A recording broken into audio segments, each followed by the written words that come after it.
The meeting with citrus industry stakeholders, lending institutions and GOB started at 10:30 this morning in the Cabinet Room in Belmopan and lasted 5 hours.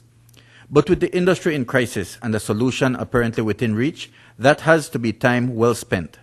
Stakeholders emerged at 3:30 this afternoon with the news that much progress had been made. I think everyone is quite content that we have found a way forward. Certainly Banks Holding is. And the meeting also had to engage in discussions regarding some, working capital support and financing for the company. So the time we spent in the meeting wasn't all about matters between the CGA and ourselves. It was also about the company. And I think we appear to have satisfactorily resolved the interim financing as well. An MOU is being prepared, and that will be presented tomorrow. In that MOU, the composition of the new board is detailed.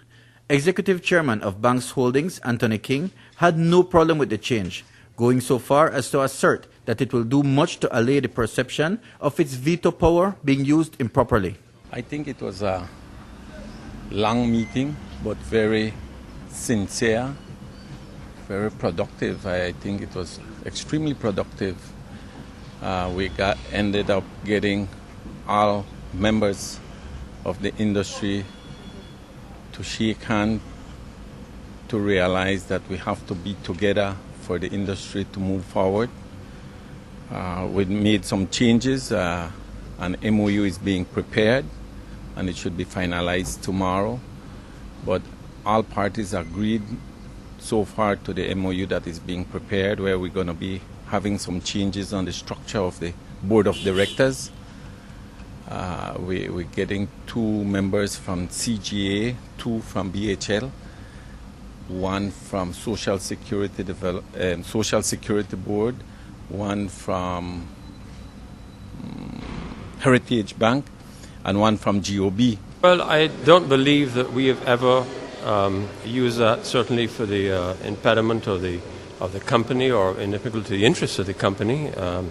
We have had disagreement on a couple of issues, but under the new arrangements, there's another board, and I think that the arrangements we have agreed upon and the structure of the board is very likely to not present that as a problem or a need for us to use going forward. One of the priority items on today's agenda was the procurement of immediate financing to pay growers and the short-term acquisition of CPBL's loan facility by GOB. That matter was resolved. We had to come up with some $4 million unsecured loan for CPBL so that the small farmers can be paid for their fruits that it's being owed presently. And FCIB agreed on the selling out of their debt, of the debt that they own, at a discount price. And that should be taken care of or finalized, we're expecting within 4 weeks. And with the financing out of the way, there was a deadlock on the matter of a lawsuit and countersuit between CGA and Banks Holdings Limited, having to do with the investment agreement. What is sticking right now is some minor legalities where one is suing, next one is countersuing, and they're trying to see if they can get them to drop both cases and move forward peacefully. And this is what they need to do, because Banks is most willing. CGA is holding out a little bit strong on the dropping of the case at this moment. They did not agree to drop the suits. They agreed on a suspension of the suits.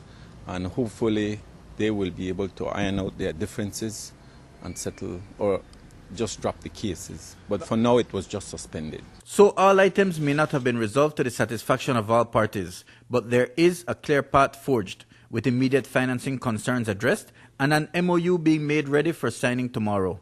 That is good news for the industry. This is a pressing issue for every grower. As I said yesterday, all I want to see is this industry run for the benefit of all growers, treated fairly to all growers. I said that none of us are bigger than this industry. This industry is by far bigger than all of us put together, and it's so valuable to the economy of the country and the livelihood of thousands of people. CGA representatives did not hang around at the end of today's meeting, but left the building immediately, which is why we were unable to get a comment from their side. Mike Rodon for News 5.